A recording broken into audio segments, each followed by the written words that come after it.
Hello students, in today's video lecture I will be talking about the pharmacology of calcium channel blockers in angina pectoris. In the previous videos we have discussed the basics of angina pectoris and we have covered pharmacology of organic nitrates.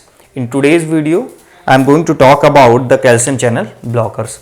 As its name, it's very simple. As its name indicates, it is blocking these category of drugs are actually responsible for blocking channels of calcium.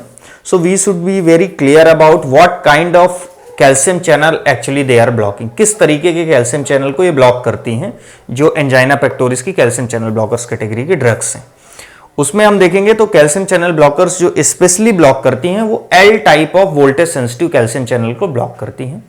फिर हमको ये जानना जरूरी होगा कि ये L type of voltage sensitive calcium channel किस location पर है और कौन से लोकेशन पर बेसिकली ये बाइंड करके या अपना इफेक्ट देकर एंजाइना पेक्टोरिस में रिलीफ देती हैं. तो basically we will talk about the pharmacology of calcium channel blockers over the heart and later on we will discuss the pharmacology of these drugs in the smooth muscles. Basically smooth muscles there are so many parts there are so many places in our body where the smooth muscles are there, but we will basically the smooth muscle that present in the vascular smooth muscle of vascular nature are actually responsible for modulating angina pectoris. So first we will discuss pharmacology of calcium channel blocker over the heart. कैसे calcium channel blocker heart में अपना effect देकर angina pectoris में relief देते हैं, और हम पढ़ेंगे कैसे calcium channel blocker smooth muscle में बाइंड होकर बेसिकली वैस्कुलर स्मूथ मसल में ब्लड वेसल्स की जो स्मूथ मसल्स हैं उसमें बाइंड होकर अपना angina pectoris में कैसे रिलीफ देते हैं. So one by one we will discuss in detail, and we have also make a concept of that the calcium channel blockers have so many categories like phenylalkylamine के जो drugs होगी ये याद करने का पार्ट है, इसमें कुछ टेक्निकल ऐसा नहीं है. phenylalkylamine का verapamil और डाइहाइड्रोपायरिडिन लाइक नेफेडेपिन एंड बेंजोथाइजिपिन लाइक डेल्टियाजिम. तो ये ड्रग्स का अगर मैं नाम ले रहा हूं तो ये ड्रग्स का नाम इसलिए ले रहे हैं हम क्योंकि लास्ट में जो calcium channel blocker angina pectoris में हम मतलब देखते हैं जितनी भी कैल्शियम चैनल ब्लॉकर है उनके खुद के एमंग इंडिविजुअल डिफरेंसेस होते हैं. तो उस डिफरेंसेस को हम लास्ट में हाईलाइट करेंगे कौन से डिफरेंसेस हैं, because being a pharmacologist you should be very clear about the drugs individual drug pharmacology, तो वो हम लास्ट में पढ़ेंगे. लेकिन जो बेसिक्स हमारा जो मैकेनिज्म है ड्रग्स का, क्योंकि ये सारी ड्रग्स जो हैं चाहे आप डेल्टियाजिम ले लो या फिर वेरापामिल की बात करो या नेफेडेपिन की, हैं तो कैल्शियम चैनल ब्लॉकर ही. तो कैल्शियम चैनल को ब्लॉक करके कैसे रेस्पॉन्ड करते हैं वो बेसिक्स पढ़ लेंगे और लास्ट में हम इंडिविजुअल ड्रग्स का डिफरेंसेस पढ़ लेंगे. तो कॉन्सेप्ट हमारा पूरा कैल्शियम चैनल ब्लॉकर्स का in the angina pectoris clear हो जाएगा. तो now we will start from the pharmacology of these drugs over the heart. As we know, the nodal action potential, as we have discussed in detail in the previous videos, nodal action potential जो points यहां पे जरूरी हैं relevant, उन points को हम highlight करके discuss करने की बात कर रहे हैं यहां पे. अगर आपको इसको डिटेल पढ़ना है तो आप प्रीवियस वीडियोस में देख सकते हैं कि ये नोडल एक्शन पोटेंशियल किस तरीके से फॉर्म हो रहा है. लेकिन हमारी जो रेलेवेंसी जिस पॉइंट्स में है एंजाइना पेक्टोरिस के, हम सिर्फ उसी को हाईलाइट करेंगे यहां पर. एंजाइना पेक्टोरिस में ये जो नोडल एक्शन पोटेंशियल है, लाइक ऐसे नोड की अगर हम बात करें तो ये एक्शन पोटेंशियल में जो फेज जीरो है, the phase 0 of nodal SA node is mainly responsible for the depolarization, and that depolarization is actually mainly dependent on calcium ion. It means calcium ion is responsible for the depolarization of the SA node. SA node में अगर ये जो depolarization phase 0 का है वो किसकी वजह से, calcium की वजह से. What we are talking about, we are blocking these calcium channel because these L type of calcium channel ये क्या दे रहे हैं, जीरो फेज. तो अगर आप इसको ब्लॉक करते हैं तो एक कंडीशन क्या बनने वाली है, ये नॉर्मल फेज था. तो आप अब जब इस कैल्शियम चैनल को ब्लॉक कर देंगे तो कैल्शियम चैनल ये जो डिपोलराइजेशन दे रहा था उसका डिपोलराइजेशन अब क्या हो जाएगा, फॉल हो जाएगा, मीन स्लो हो जाएगा, इस डायरेक्शन में शिफ्ट हो जाएगा। हायर डोज देंगे तो आप और इधर ये शिफ्ट हो जाएगा। इट मींस, मेरा कहने का मतलब है कि जो कैल्शियम चैनल ब्लॉकर देने के बाद आपकी ये जो फेज 0 की स्टीप है वो स्टीप क्या हो जाएगी, फॉल हो जाएगी।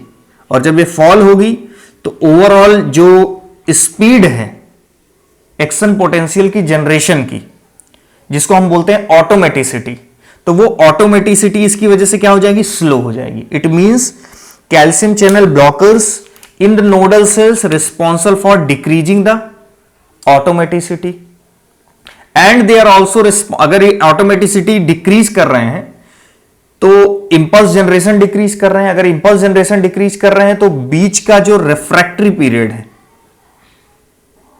रेफ्रैक्टरी पीरियड को ये क्या कर रहे हैं, बढ़ा रहे हैं। इस रेफ्रैक्टरी पीरियड को अगर ये बढ़ा रहे हैं, इट मींस ये कंडक्शन को क्या कर रहे हैं, स्लो कर रहे हैं। अगर आप इसके रिलेशन में डिटेल हैं तो आप प्रीवियस वीडियोस देख सकते हैं। तो यहां पे दो बातें क्लियर हुई कि जो कैल्शियम चैनल ब्लॉकर्स हैं, अगर हम नोडल एक्शन पोटेंशियल की बात करें तो नोडल एक्शन पोटेंशियल में ये कैल्शियम चैनल को ब्लॉक करके ये क्या कर देते हैं, ऑटोमेटिसिटी को डिक्रीज करते हैं प्लस कंडक्शन वेलोसिटी को डिक्रीज करते हैं। दो पॉइंट्स। अगर हम यही इसकी बात करें कैल्शियम चैनल ब्लॉकर्स की, in the case of atrial and ventricular muscle contraction.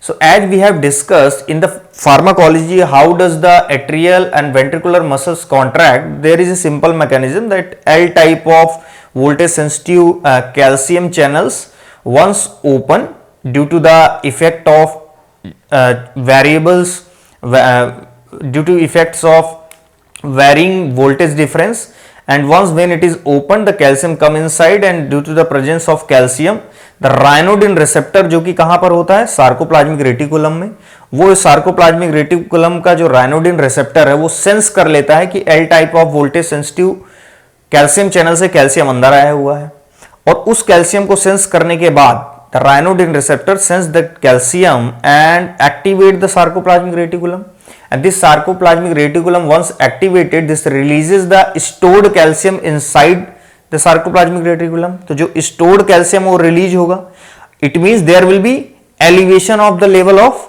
it means there will be elevation in the level of calcium, and once the elevation of level of calcium become elevated in the cytosol of atrial and ventricular muscle, this calcium binds to with troponin assembly, and troponin assembly as we have discussed already responsible for contraction। तो अगर हम इस calcium channel को ही यहां पर block कर रहे हैं, as because we are talking about the calcium channel blocker and these calcium channel blockers are actually binding the L type of calcium channel and this is L type of calcium channel. Here there was also L type of calcium channel. तो अगर इस calcium channel को आप block करते हैं तो entry calcium की क्या हो जाएगी, slow, there will be less contraction, it means there will be negative ionotropic effect। So what we have discussed up to now in the pharmacology of heart of calcium channel blockers, they are actually responsible for decrease in the automaticity, decrease in the conduction, and as well as decrease in the negative ionotropic effect। Now there are few drugs in the calcium channel blockers category that binds to the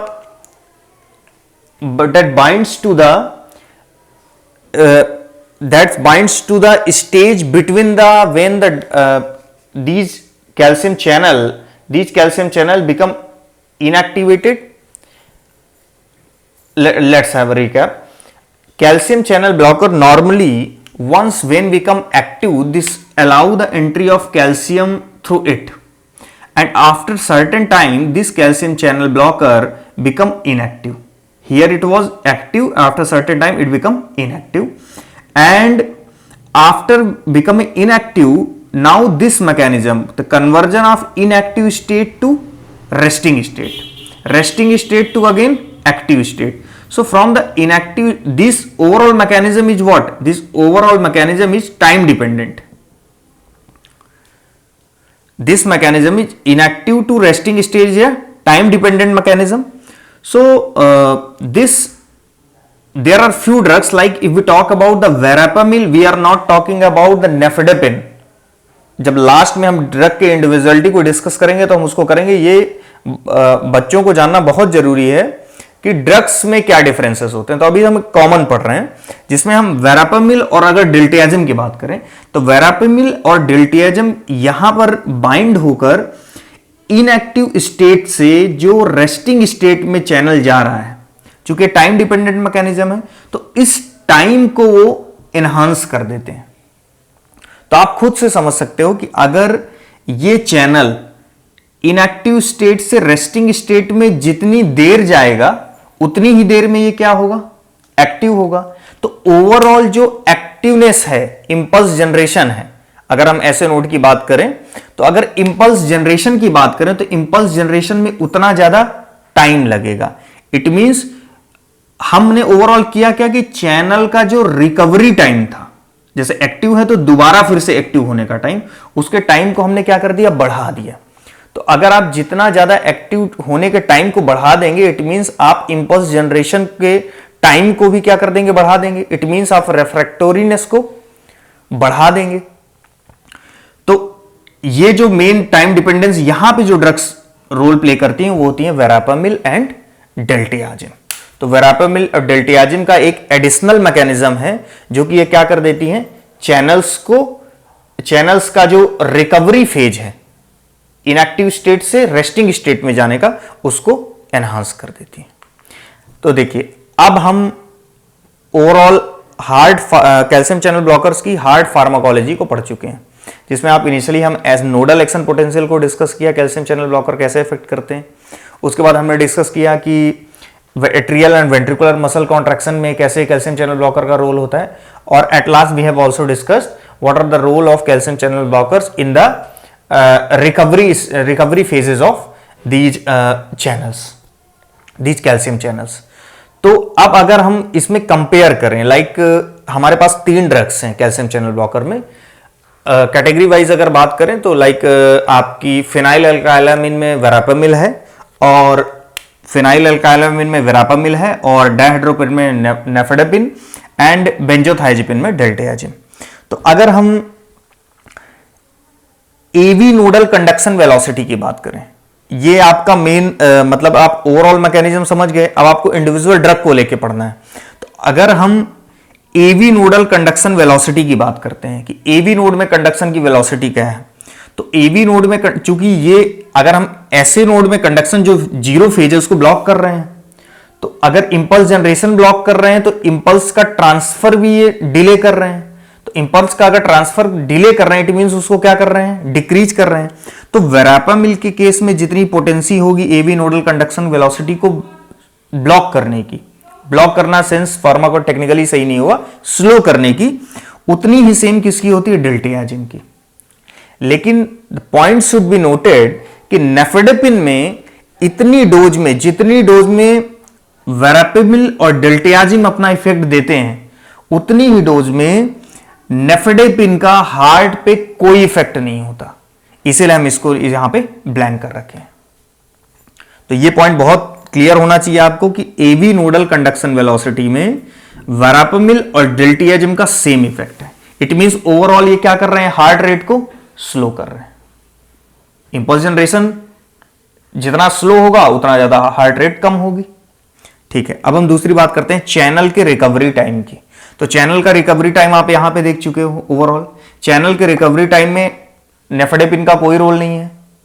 channel के recovery time में फिर हम बात कर रहे हैं डिल्टियाजिम और verapamil की, और ओवरऑल जो इफेक्ट होगा वो दोनों पार्ट पे चैनल रिकवरी टाइम में वेरापामिल और डिल्टियाजिम में बस फर्क इतना होगा, वेरापामिल की पोटेंसी थोड़ा चैनल रिकवरी टाइम में, चैनल इस स्टेट में अपना इन्फ्लुएंस देने की ज्यादा होगी, डिल्टियाजिम की थोड़ा कम होगी, लेकिन दोनों चैनल रिकवरी टाइम में रोल प्ले करेंगे। नेफेडेपिन का यहां पर कोई रोल नहीं होगा। हम बात करेंगे अब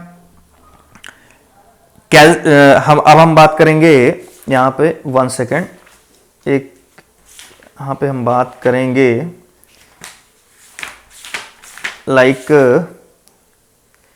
चैनल चैनल ब्लॉकिंग पोटेंसी की, राइट। तो यहां पे हम बात करेंगे चैनल ब्लॉकिंग पोटेंसी की। चैनल ब्लॉकिंग पोटेंसी में देखिए आपको ये चीज समझना होगा कि चैनल ब्लॉकिंग पोटेंसी में अगर हम जैसे हम दो चीजें मेन ले रहे हैं यहां पे, हार्ट का अभी फार्माकोलॉजी देखेंगे और वैस्कुलर स्मूथ मसल की। अभी हमने ओवरऑल यहां पे हार्ट की पढ़ी है, लेकिन जब आप कंबाइंडली देखते हैं कि हार्ट, हम किसी एक चीज पे स्पेसिफिक अपना अटेंशन नहीं देते, हम ओवरऑल देखते हैं कि चैनल ब्लॉकिंग पोटेंसी किसकी है। तो चैनल ब्लॉकिंग पोटेंसी सबसे जो मैक्सिमम होती है वो नेफेडेपिन की होती है, सबसे मैक्सिमम। उसके बाद चैनल ब्लॉकिंग पोटेंसी होती है वेरापेमिल की, और सबसे लास्ट सबसे कम होती है सॉरी डिल्टेयाजिम की। तो यहां पर हम ये बात नहीं करेंगे कि हम चैनल ब्लॉकिंग प्रॉपर्टी हार्ट में देख रहे हैं या वैस्कुलर स्मूथ मसल में, ओवरऑल अगर कंपेयर करें तो। और वैसे तो बहुत बट ऑब्वियस क्लियर है कि नेफेडेपिन की हार्ट में कम है, नेफेडेपिन में हार्ट में एक्शन बहुत कम है। अब हम देखते हैं कि what is the role of calcium channel blocker into the vascular smooth muscle. यहां पे भी बहुत सिंपल है, same mechanism we have also discuss in the previous videos, what is the role of calcium in the vascular smooth muscle. तो vascular smooth muscle में आपका यहां पे कैल्शियम चैनल होगा, and this calcium channel allow the entry of L type of voltage sensitive calcium channel. Calcium channels जैसे ही entry होगी, again same mechanism, there will be the presence of sarcoplasmic reticulum, और sarcoplasmic reticulum यहां पर sense करेगा calcium के presence को, और ये अपना क्या रिलीज करेगा, कैल्शियम। और कैल्शियम जब रिलीज करेगा तो ओवरऑल यहां पे बाइंड एक्टिन मायोसिन असेंबली होगी, जो कि रिजल्ट देगी किसका, कॉन्ट्रैक्शन का। तो यहां पे जब हम कैल्शियम चैनल को ब्लॉक करेंगे तो यहां पे अल्टीमेटली हमारा कॉन्ट्रैक्शन नहीं मिलने वाला है, क्या हमको मिलेगा, रिलैक्सेशन। और जब कभी ब्लड वेसल्स की स्मूथ मसल सेल में रिलैक्सेशन होगा तो ब्लड वेसल्स का क्या होता है, वैसो डायलिटेशन। और वैसो डायलिटेशन अगर होगा, और मेनली जो calcium channel blocker L type of voltage sensitive calcium channel blockers है, तो ये होते हैं टुवर्ड्स आर्टेरियल साइड। तो आर्टरीज में अगर वैसो डायलेशन होगा, इट मींस आप जो टोटल पेरिफेरल रेजिस्टेंस है वो टोटल पेरिफेरल रेजिस्टेंस कम होगा। तो यहां पे आर्टेरियल रेजिस्टेंस कम होगा, इट मींस आफ्टर लोड कम होगा।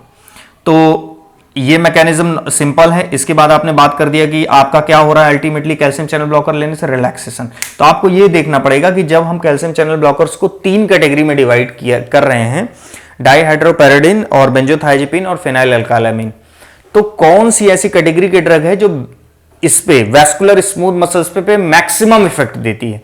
तो वैस्कुलर स्मूथ मसल्स पे अगर हम इसी में बात कर लें, अगर हम यहीं पे नोट करें कि वैस्कुलर स्मूथ मसल सेल में इफेक्ट क्या है, तो वैस्कुलर स्मूथ मसल सेल में अगर हम वेरापामिल का इफेक्ट देखेंगे, तो वैस्कुलर स्मूथ मसल सेल में वेरापामिल का इफेक्ट अगर 2+ से हम इंडिकेट करेंगे तो नेफेडेपिन का maximum vascular smooth muscle cell पे इफेक्ट होता है, और in comparison to verapamil less होता है किसका, डेल्टेयाजिम। सबसे कम डेल्टेयाजिम का, उसके बाद सबसे मैक्सिमम होता है नेफेडेपिन का, और मिड में होता है किसका, वेरापामिल का।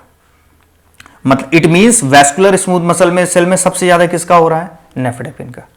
तो अब देखिए ये दोनों चीज अगर हम रिलेट कर ले जाते हैं तो आपको ये पता लग जाएगा एट लास्ट कि आप एंजाइना के केस में सबसे बेस्ट मेडिसिन आपके लिए कौन सी कैल्शियम चैनल ब्लॉकर है। तो उसके लिए हम क्या देखेंगे, देखिए ओवरऑल ये आपका क्लियर हो गया होगा। इसके बाद हम ये मैंने यहां पे दिखा रखा है, देखिए हमने देखा कि वेरापामिल और डिल्टेयाजिम ये दोनों अपना हार्ट पे फार्माकोलॉजी पे दोनों इफेक्ट दे रही थी। वो बात अलग है कि वेरापामिल थोड़ा ज्यादा दे रही थी और डेल्टेयाजिम थोड़ा कम, लेकिन दोनों का हार्ट की फार्माकोलॉजी पे इफेक्ट था एक क्लिनिकल डोज पर। लेकिन उतनी ही डोज पर नेफेडेपिन का हार्ट की फार्माकोलॉजी पे कोई इफेक्ट नहीं था। तो हम ये कह सकते हैं कि वेरापामिल और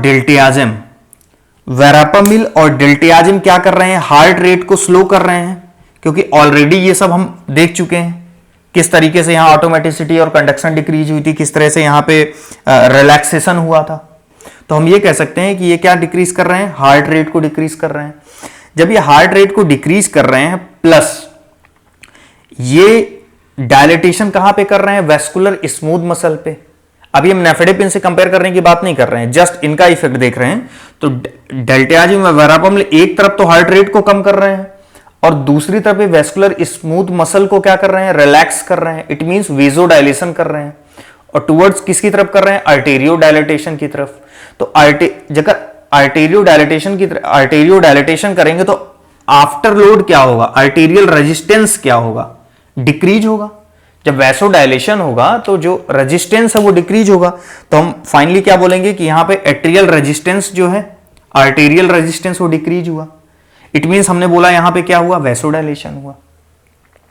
तो देखिए अब इसको हम रिलेट करेंगे नेफेडेपिन से, तब आपको रिफ्लेक्स जो एक्शन होता है टैकीकार्डिया वो समझाएंगे, ज्यादा समझ में आएगा। जैसे हम नेफेडेपिन अगर बात करें तो नेफेडेपिन क्या कर रहा है, हार्ट रेट की फार्माकोलॉजी में इसका कोई बहुत इफेक्ट नहीं है। लेकिन चूंकि हम पढ़ चुके हैं कि अगर वेस्कुलर स्मूथ मसल में कैल्शियम चैनल ब्लॉकिंग पोटेंसी की बात करें तो नेफेडेपिन की सबसे मैक्सिमम है। तो ये सबसे ज्यादा क्या करेगा, पोटेंट वैसोडाइलेशन। और जब ये पोटेंट वैसोडाइलेशन करेगा तो potent vasodilation means fall in BP, less arterial resistance. तो फॉल इन बीपी तो रिफ्लेक्स सेंट्रल नर्वस सिस्टम क्या करेगा, उसको मेंटेन करने के लिए, इसको मेंटेन करने के लिए करेगा reflex tachycardia, increase in heart rate.